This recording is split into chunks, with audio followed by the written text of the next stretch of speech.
e tu hermano, Señor, dónanos paz de día aquí, ayúdanos como misericordia, para nos quedar siempre libres de pecado y proteger contra tu tribulación, mientras nos aguarda vida glorioso de Jesucristo, nuestro Salvador.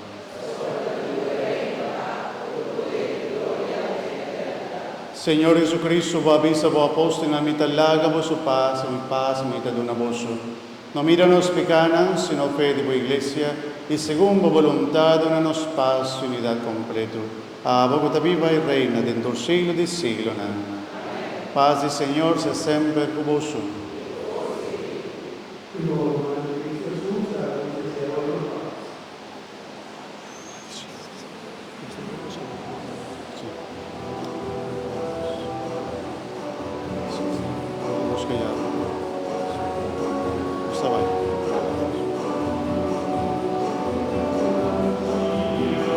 Ministra en la Eucaristía de comunión.